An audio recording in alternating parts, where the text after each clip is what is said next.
Multigrain ખવાય કે ન ખવાય? જો તમે જુવાર, બાજરી, રાગી વગેરે મિલેટ્સમાંથી કોઈ પણ મિલેટ્સ ખાવા માગતા હો તો ખરેખર તમારા માટે શું કરવું અને શું ન કરવું જોઈએ અને તમારા માટે સૌથી ઉપયોગી મિલેટ્સ કયા છે એ જાણવા માટે આજનો આ આયુર્વેદ પ્રમાણેનો વિડીયો હું તમારી સમક્ષ રજૂ કરું છું. અને આ વિડીયોના અંતમાં આપણે જોશું કે જો તમે વજન ઘટાડવા માગતા હો અને પાચન શક્તિને સુધારવા માગતા હો તો તમારા માટે આ મિલેટ્સનો ઉપયોગ કઈ રીતે કરી શકાય છે.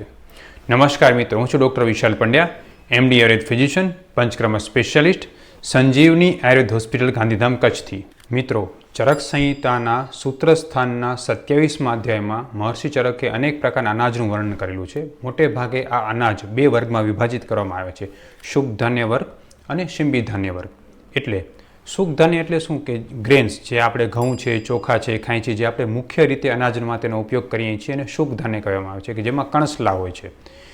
બીજું જે છે એ શિંબી ધાન્ય વર્ગ એટલે કે પલ્સીસ, કઠોળ, જેમ કે મગ છે, ચણા છે, અડદ છે, તુવેર છે, જેને આપણે કઠોળ તરીકે ઉપયોગ કરીએ છીએ.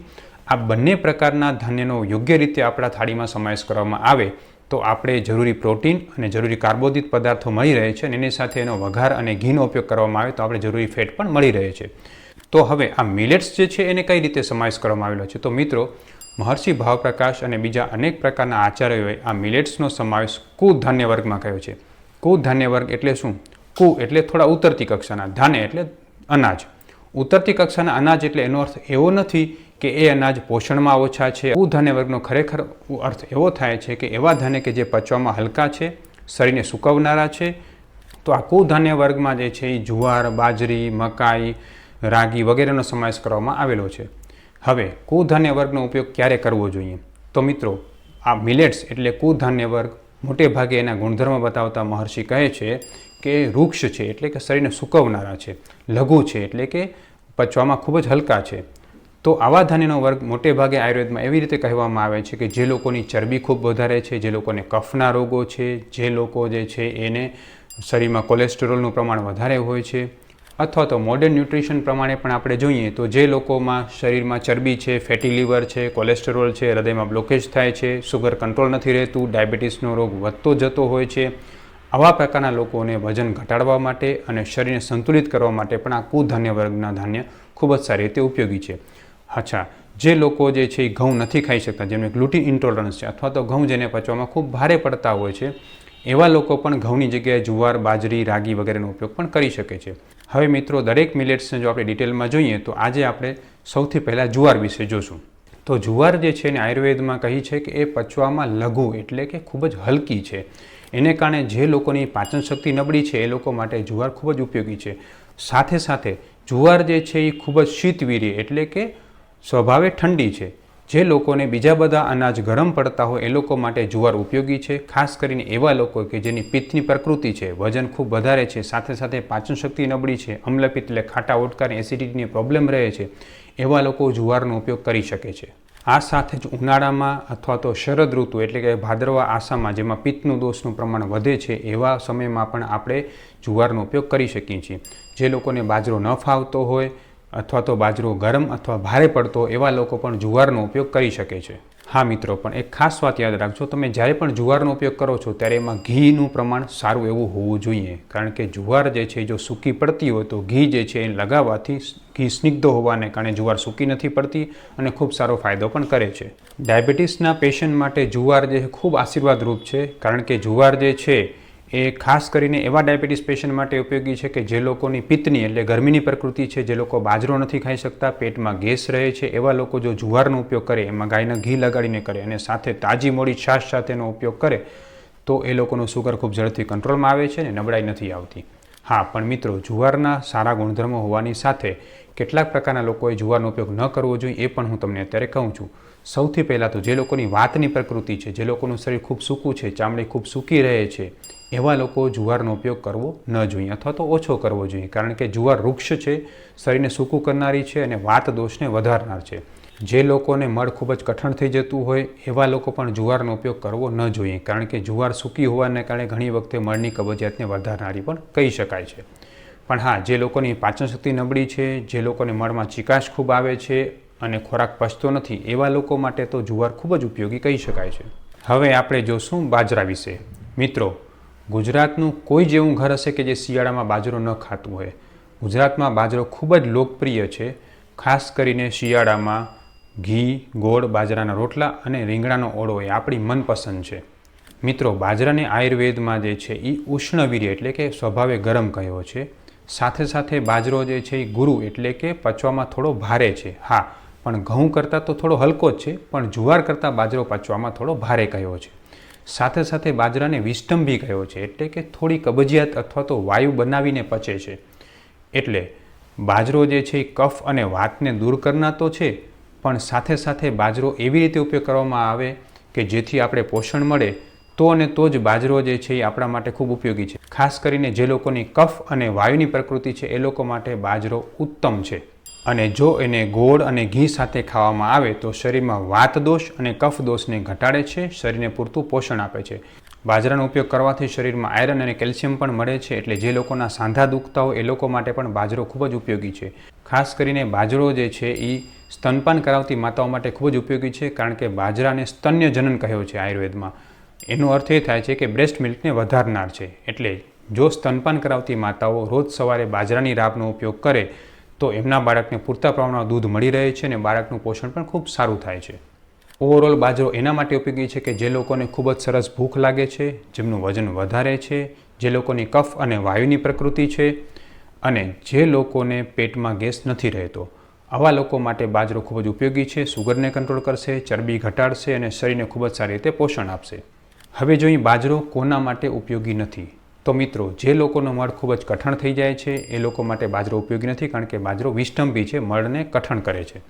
બીજી વસ્તુ, જે લોકોની પિત્ત એટલે કે ગરમીની પ્રકૃતિ છે એ લોકો માટે પણ બાજરો ઉપયોગી નથી, કારણ કે એ ગરમ પડી શકે છે. ત્રીજા નંબરે, જે લોકોને હરસમસા છે, સંડાસમાં લોહી આવે છે એ લોકો પણ બાજરાનો ઉપયોગ ન કરવો જોઈએ, કારણ કે એ ઉષ્ણવીર્ય હોવાને કારણે શરીરમાં ગરમી, કોઠાની ગરમીને વધારી શકે છે. આ સાથે જ જે લોકોને ભૂખ નથી લાગતી ને પેટમાં ખૂબ જ ગેસ કે પેટ ફૂલાયેલું રહે છે એ લોકો પણ જો બાજરાનો ઉપયોગ કરે તો એમને ગેસ વધી જાય છે અને પેટ આફરાની જેમ ફૂલાઈ જાય છે. એટલે આવા લોકોને ખૂબ સાવધાનીપૂર્વક બાજરાનો ઉપયોગ કરવો જોઈએ. હવે આપણે જોશું નાચણી વિશે. રાગી એટલે કે નાચણી, આ ધાન અત્યારે ખૂબ જ વધુ લોકપ્રિય બન્યું છે. એનું કારણ પણ હું તમને આજે જણાવું છું. મિત્રો, આ ધાન એવું છે કે પોષણ આપે છે છતાં વજન ઘટાડે છે. બીજા નંબરે, આ ધાન એવું છે કે જે ન તો જુવાર જેટલું ઠંડુ છે, ન બાજરા જેટલું ગરમ છે, એટલે કે અનુષ્ણ કહ્યું છે આયુર્વેદમાં એને, એટલે કે થોડું ગરમ થોડું ઠંડુ.